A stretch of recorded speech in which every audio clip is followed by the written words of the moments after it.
Chers téléspectateurs de Africa Télévision, merci de nous retrouver pour votre émission Médine. Médine qui est consacrée aux grands acteurs du développement. Et nous avons fait le choix d'être accueillis par le Babemba, Magic Cinéma, donc une salle mythique du cinéma malien. Retour sur ce plateau où nous allons essayer de parler de développement encore une fois, mais par le canal des médias et du cinéma.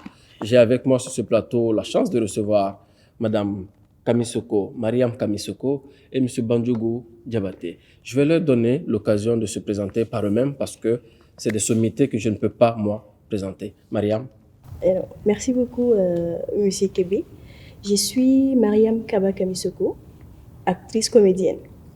Voilà. Actrice comédienne uniquement, mais qui évolue aussi, ça je dois le dire, dans le monde des médias. Les médias, oui. M. Bandjougou Diabaté. Merci, bonjour. Bonjour à tous les téléspectateurs de cette émission Médine et à tous les téléspectateurs d'Africa. Moi, c'est Bandjougou Diabaté, journaliste culturel au quotidien indépendant, et le rédacteur en chef de Desk Culture. Nous avons donc un monde culturel et en même temps un monde de médias. Et vous allez comprendre tout de suite la première question qui est pour Bandjougou Diabaté, donc, qui est de savoir tout simplement est-ce que les médias contribuent au développement au Mali? Merci pour cette question. Dire que les médias contribuent au développement au pays, on peut dire oui, on peut dire non. Je suis journaliste, on sait et réaliste. Parfois, il y a des sujets, je suis sûr, j'en prends à l'heure actuelle. Oui. À l'heure actuelle, le Mali traverse une crise depuis 2012. Absolument. Pour moi, c'est les médias qui devraient jouer un rôle prépondérant dans le dénouement de cette crise. Mais malheureusement, on voit certaines publications, certaines diffusions sur les réseaux sociaux qu'on peut classer maintenant parmi les médias. Oui. Souvent, il y a des sujets qui sont traités qui ne voient que la négativité du Mali. À l'heure actuelle, le pays n'a plus besoin de ça. C'est que si je comprends, c'est que l'image du Mali dépend un peu du rendu des journalistes au Mali. Mais bien sûr, l'image de tout un pays, pas seulement le Mali, de tout un pays dépend du rendu des journaux, de tout un pays. Il y a des pays où il y a des censures. Heureusement, chez nous au Mali, il n'y a pas de censure. Il y a cette liberté de presse qui est respectée, qui est une réalité. Mais souvent, il faut que nous aussi, les journalistes, qu'on fasse un peu preuve je dirais, d'indulgence, de mesurer un peu la gravité de cette situation que le pays traverse actuellement. Nous devrons songer, même si on fait des productions, des écrits, qui ne voient qu'un peu l'aspect positif du Mali, même si on connaît la réalité, ça ne va pas, il ne faut pas on va se mentir. Mais il faut qu'on fasse des écrits pour parler un peu de cet aspect négatif, positif, disons, de ce pays. Tout ne doit pas être négatif. C'est un peu le travail que font Madame Kamisoko, qui est dans le cinéma. Et je sais qu'aujourd'hui, le monde du cinéma malien est en train de s'orienter justement vers ce rehaussement, on va dire, de l'image du Mali. Vous, en tant qu'actrice, comment est-ce que vous vivez cela dans votre métier de tous les jours? Quelle est votre contribution justement à changer l'image du pays? Alors, merci déjà. Notre contribution, c'est de faire des films, des séries, des longs métrages qui sont quand même porteurs de messages.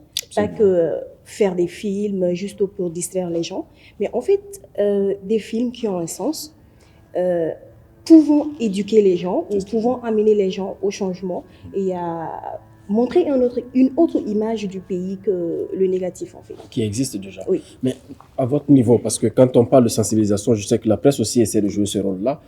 Malheureusement, on est dans un pays où l'analphabétisme a gagné beaucoup de terrain.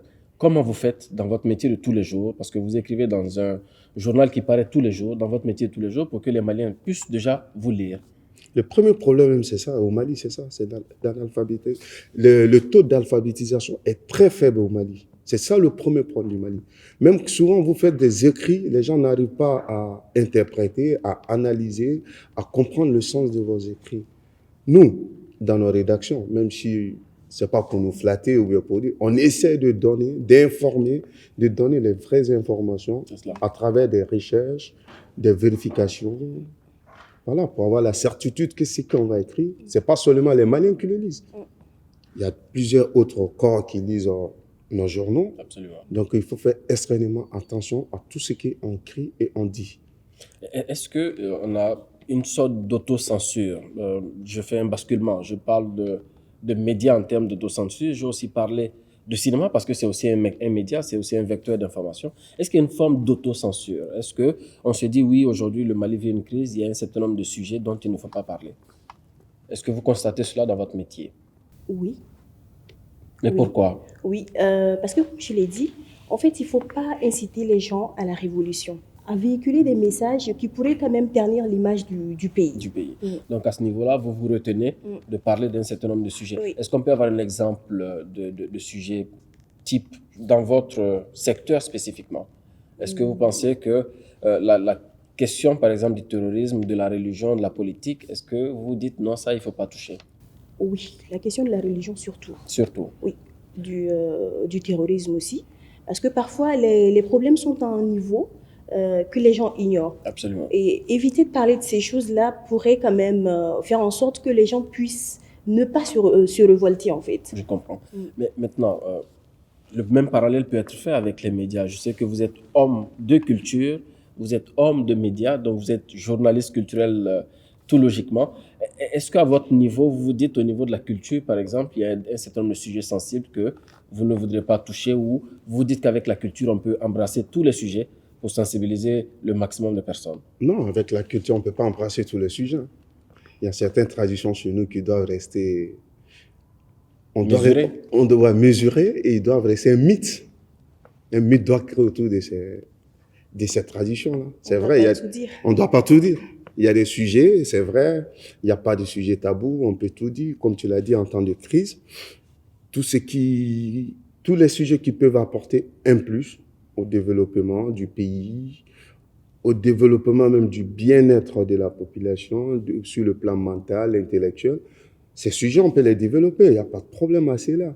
Mais dire qu'il y a des censures, moi je ne dirais pas censure, parce que nous, notre tradition nous oblige souvent à garder certaines choses secrètes. Mais quand on est dans la vision de la promotion justement de cette culture-là, et que ça c'est gardé secret, est-ce que quelque part est-ce qu'on ne s'empêche pas justement de promouvoir toute la richesse de la culture? Non, on ne s'en prive pas de promouvoir toute la richesse de la culture. Ou ça fait partie aussi Ça fait partie de toutes les cultures du monde. On ne va pas tout expliquer. Dieu merci, j'ai eu la chance de visiter un peu des pays. Par exemple, je prends l'exemple de l'Égypte. Quand on allait visiter le musée et puis on posait des questions un peu sur l'histoire des pharaons, des différents trucs. Mais il y a des choses qu'ils nous ont pas dit. Nous, on le sait. Ils ont été réservés, les guides, parce qu'ils savent que ça, c'est les secrets. C'est les secrets du pays, c'est les secrets de la culture que les étrangers ne doivent pas le savoir. Mais nous, on sait que là, ils sont restés réservés, ils ne voulaient pas expliquer. C'est un peu partout au monde. La culture, rien n'est tabou, rien n'est secret, mais tout n'est pas dit. Voilà, ce côté mystère-là, il faut le garder mystérieux. Ça nous complique un peu la tâche parce que quand on est homme de médias et que nous sommes dans une émission où on veut justement tout dévoiler, ça devient un peu compliqué. Et je parle de dévoiler parce que je sais que vous avez joué dans un film tout récemment avec pour titre Le Voile Secret qui sort très bientôt, il semblerait. Et je veux en fait profiter de cet espace pour déjà vous féliciter pour le travail que vous avez eu à faire, mais aussi vous poser une question qui est toute simple. Est-ce qu'en tant qu'actrice au Mali, on vit de son métier? On peut vivre de son métier. On vit de son métier en ce sens où, quand vous faites un film par exemple, quelqu'un vous voit dans la rue, « Ah, c'est telle personne, je suis un fan de vous, et je vous encourage beaucoup, vous faites un bon boulot, je vous regarde tout le temps. » Ça, c'est plus que de l'or en réalité. Mais est-ce que cette reconnaissance-là vous nourrit concrètement? Est-ce que ça permet de payer le pain, comme on dit? En fait, ça dépend du contrat sur les films. Parce qu'il y a des films à gros budget, il y a des films qui n'ont pratiquement pas de budget. C'est une réalité. Voilà, qui n'ont vraiment pas de budget. Le réalisateur, il va vous appeler, par exemple, bon, venez, j'ai envie que vous participiez à ce projet. Voilà, à ce projet. Mais on n'a pas de fonds, on n'a pas de financement, voilà. Par amour, vous allez accepter de jouer. C'est un métier de conviction. Voilà. Comme vous parlez de financement, on a travaillé nous sur un petit reportage que nos téléspectateurs auront, je pense, beaucoup de plaisir à voir. Parce que nous sommes allés voir les premiers responsables du Fonds d'appui à l'industrie cinématographique qui nous expliquent comment est-ce qu'ils font ce métier-là et comment est-ce qu'ils comptent accompagner le cinéma au Mali.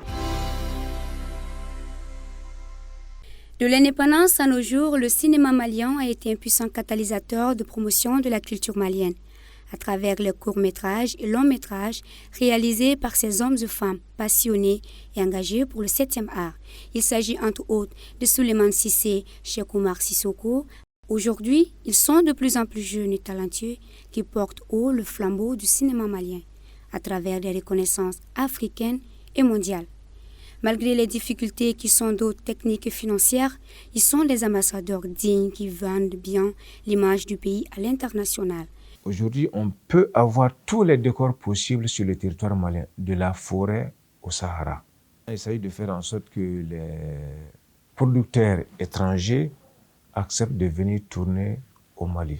Les autorités ont accordé au CNSM un appui pour créer 2 complexes cinéma sur les 2 rives du fleuve Niger depuis 2 ans. Et aujourd'hui, nous avons rencontré le ministre des Affaires foncières et des Domaines qui s'est engagé à nous trouver l'espace pour ces 2 complexes-là. Une fois que ces 2 complexes seront créés, je pense que ça permettra aux cinéastes d'avoir des infrastructures pour la diffusion de leurs œuvres et ça donnera aussi de l'emploi à des exploitants et à d'autres intervenants dans le domaine de l'industrie cinématographique. Toujours en appui, le gouvernement, à travers le ministère de la Culture, a initié en 2018 une structure publique dénommée l'aide publique au cinéma. Ses missions sont entre autres apporter de l'aide au cinéma malien, gérer le concours financier de l'État à la production et à la coproduction, concourir au développement de l'industrie cinématographique. Le fonds a effectivement commencé à travailler en 2019. La loi même qui crée le fonds, c'est-à-dire la loi 068, a prévu dans son article 5 la mise en place d'une dotation initiale qu'on appelle le fonds de dotation initiale de 6 milliards. En 2019, nous n'avons pas pu faire un financement de projet parce que tout simplement, la dotation qui a été donnée au fonds était insuffisante, mais aussi c'était une dotation qui était orientée spécifiquement à l'équipement. Par cela, nous avons réfléchi à mettre en place un vaste programme, un programme quinquennal qui va s'étaler, si ça devrait commencer, c'est normalement 2020 jusqu'en 2024. Et ce projet va aboutir à un financement optimal de 34 milliards. Mais pour l'instant, les facteurs déclencheurs de ce programme n'ont pas été réunis. L'idée même du fonds, c'est le développement du cinéma. Et si il n'arrive pas à apporter un impact positif sur l'essor du développement du cinéma, le fonds aurait échoué dans sa vocation. Aujourd'hui, il est difficile, voire rare, de faire un film 100% made in Mali. Nous allons continuer à appuyer les jeunes parce que l'une des grandes faiblesses du Mali dans le domaine, c'est surtout les jeunes qui font les films et participent à la sélection. Au retour de ce reportage, M. Diabaté, quand vous voyez un peu l'effort que l'État du Mali est en train de faire avec la mise à disposition de 6 milliards sur 3 ans pour financer l'industrie, est-ce que vous pensez que l'État seul peut financer cette industrie-là au Mali? Franchement parler, l'État seul ne peut pas. Dans tous les pays du monde, l'État seul ne peut pas financer les projets cinématographiques. Il faut l'aide des partenaires sur le plan national et sur le plan international. Mais le problème au Mali, c'est quoi? Pour avoir un financement du cinéma au Mali, c'est ma conviction personnelle. Je me dis, il ne devrait pas y avoir de problème. Avec tous les grands réalisateurs que le Mali a connus, pourquoi on ne va pas citer les noms? Mais franchement, ils ont des réseaux. Ils ont les réseaux. Oui.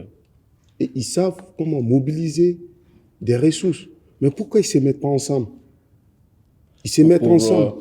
Pour accompagner l'État ou pour accompagner l'État, bien sûr, pour accompagner la nouvelle génération. Absolument. Parce que tous ces gens que moi je connais, on ne va pas citer leurs noms, comme je l'ai dit, mais je les ai vus un peu sur le plan international, de quoi ils sont capables. Hormis les cinémas, qu'est-ce qu'ils peuvent apporter pour le pays? Mais si on n'a pas cette mentalité d'entraide peut-être. D'entraide, oui. Ça serait difficile que le cinéma, d'ailleurs, ce n'est pas le cinéma seulement, c'est un peu dans tous les secteurs au Mali. Il n'y aura pas de développement.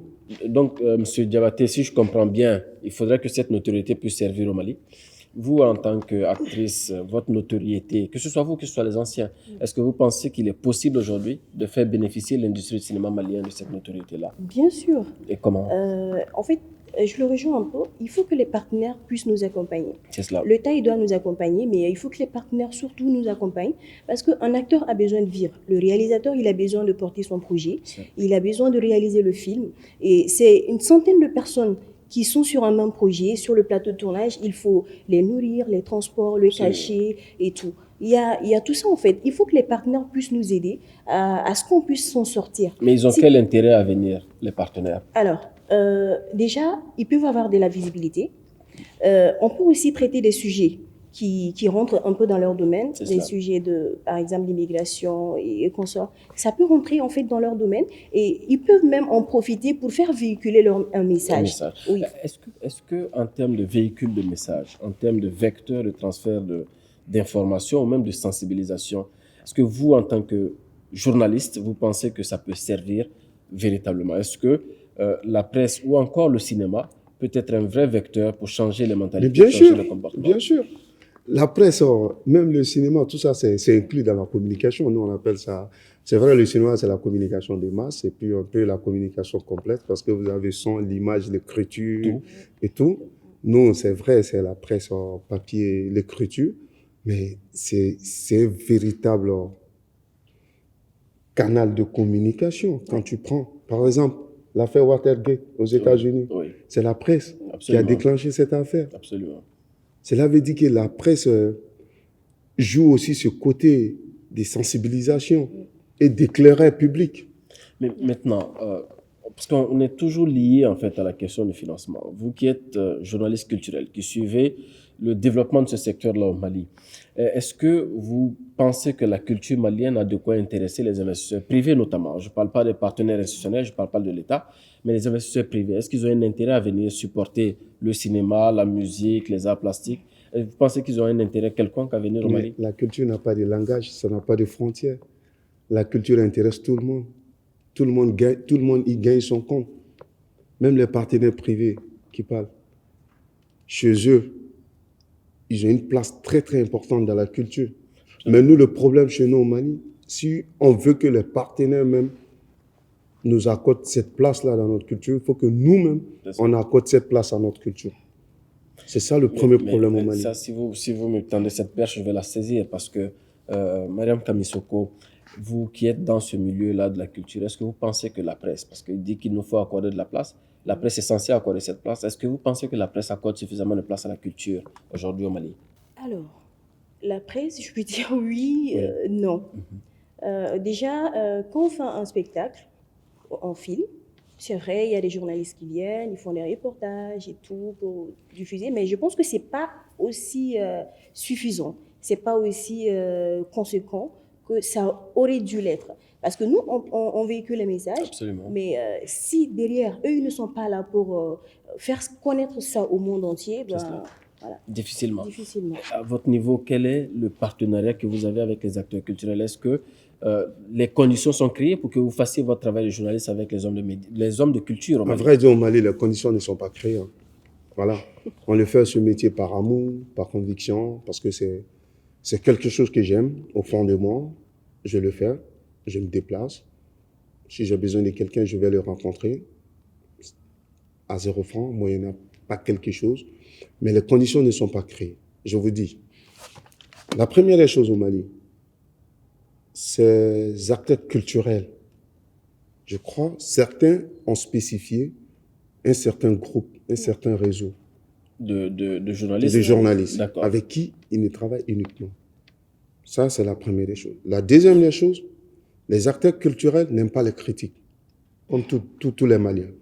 Quand ils critiquent, ils font quelque chose qui ne sont pas bon, tu dénonces, tu dis, ah, désormais, il faut essayer de vous améliorer. Absolument. Toi, tu es sur les listes noires. Ça, en tant que journaliste, en tant que des choses. La troisième des choses, ils croient que quand ils vous invitent pour faire des reportages, souvent tu vas un sujet, ça t'intéresse. Oui. Tu le fais par amour. Mais ils croient que les perdièmes qu'ils donnent, ils ont acheté ta conscience et tu es obligé de les satisfaire. Or là, c'est différent. Le journaliste ne vient pas, dans ce cas, comme reporter. Il vient en tant que communicant. Parce que là, tu communiques pour promouvoir ton événement. C'est un relais de communication. C'est un relais de communication. Tu utilises le journaliste comme un relais de communication. Mais là, le journaliste, même s'il a un intérêt particulier à ce sujet, il ne va plus se donner à fond. Parce que tu lui as déjà montré un chemin que toi, tu as besoin. Pourquoi? Parce que tu le fais pour tes partenaires. Ça, c'est la troisième des choses. La quatrième des choses, il faut que si vous voulez que les journalistes, nous, on aime la culture, je ne suis pas le seul. Absolument. Je peux citer mon grand frère Sampone, je peux citer Youssouf Doumia, So, Sidibé des échos. Des échos, Absolument. comme plein d'autres, beaucoup. Nous, on fait de la culture, ça fait combien d'années? Quand on a commencé à se spécialiser dans ces domaines, on a entendu toutes sortes de choses. Ils nous ont dit, il n'y a pas d'argent, il n'y a rien. On dit, bon, l'argent, c'est autre chose. Ça, c'est Dieu qui donne.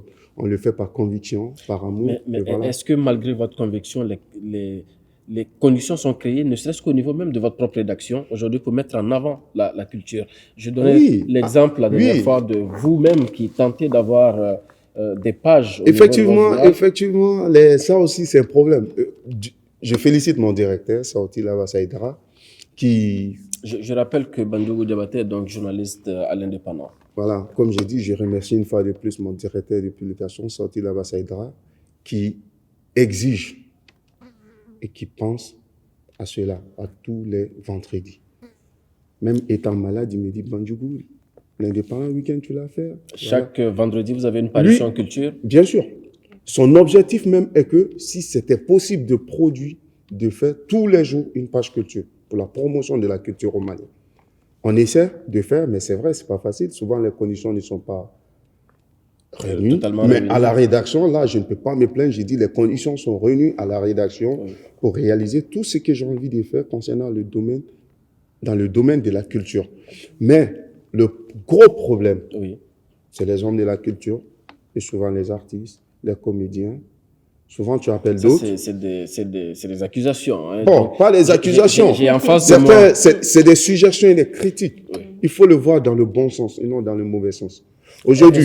Est-ce que vous qui êtes dans le métier, peut-être qui débutez un peu plus dans le métier et qui avez aussi un pied au niveau des médias, est-ce que vous pensez que vous facilitez le travail aux journalistes? Est-ce que vous leur facilitez la tâche dans leur travail de tous les jours en leur mettant à disposition peut-être l'information utile, mais en créant aussi des conditions pour qu'ils viennent, par exemple, si vous devez faire la promotion de votre film, pour qu'ils viennent faire cette promotion-là avec vous? Alors, nous ne cherchons que ça, que les journalistes y viennent. Oui. Mais en fait, il faut faire attention à quelque chose aussi.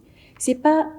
Il faut donner l'information, mais il faut que ça soit une information objective, que ça soit des critiques objectives. Absolument. Parce que ce que vous allez dire, maintenant, tout est devenu réseaux sociaux. Vous allez écrire quelque chose selon votre vision, quelqu'un d'autre, il va prendre ça, et voilà. L'interprétation, ouais, c'est normal. C'est normal. Au Mali, ça ne finit pas. Nous-mêmes, les journalistes, on est victimes de ça avec les radios qui sont plus écoutés, ceux qui font les revues de la presse, qui transforment nos écrits, et puis voilà, mais ils sont plus célèbres que nous, plus écoutés que nous.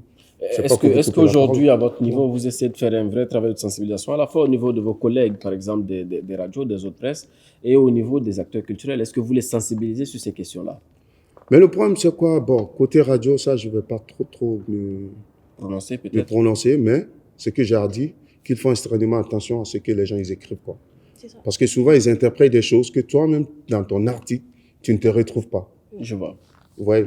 Maintenant, concernant l'autre aspect, comme je disais, excuse-moi, je vais prononcer, je voulais dire quelque chose des idées, qu'on a été interrompu, concernant les artistes. Les journalistes n'ont rien contre les hommes de la culture ou bien un truc au Mali. Au contraire, nous, on ne veut que votre bonheur. Parce qu'un pays ne peut jamais se développer sans sa culture. Il ne faut pas, on va se mentir. Moi, ça me fait mal quand on classe le ministère de la Culture jusqu'au niveau du 30e, ou je ne sais pas. Ça me fait mal dans l'ordre du gouvernement. Oui. Moi, à la place du président de la République,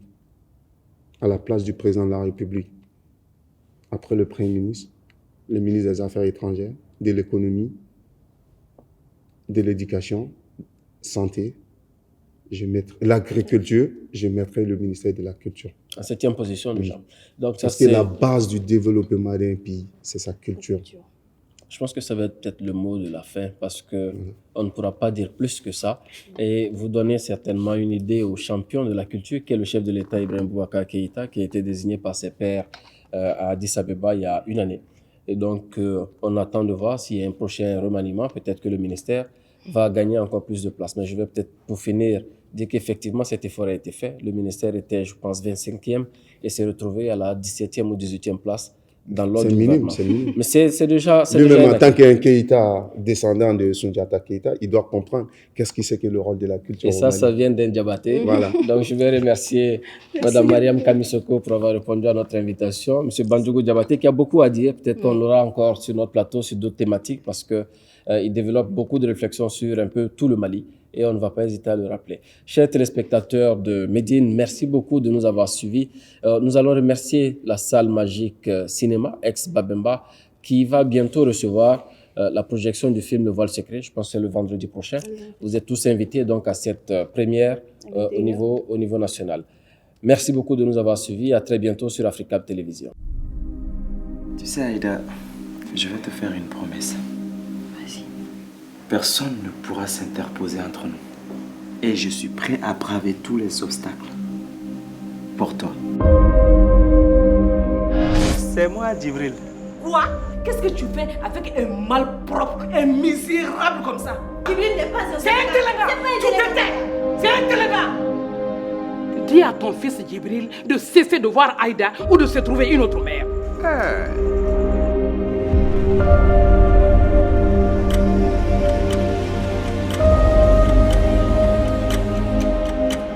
Le mariage ne se nourrit pas que de l'amour.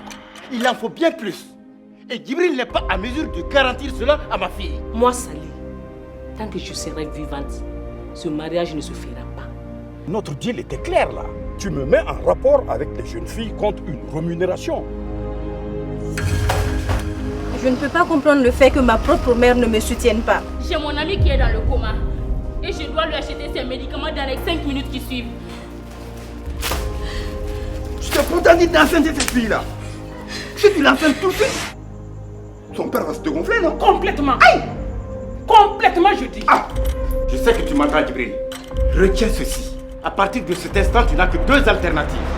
Ta vie sauve en restant loin de ma fille, ou rester avec elle et te retrouver en enfer. Je dis où est ma fiancée? Aïda! Si dans une semaine, Aïda n'est pas mienne, ah Sali, tu regretteras d'avoir fait ma connaissance. Parce que, je te le dis, l'enfer vaudra mieux que ta vie. Je suis amoureux d'Aïda. Et je vais l'épouser que tu le veuilles ou pas.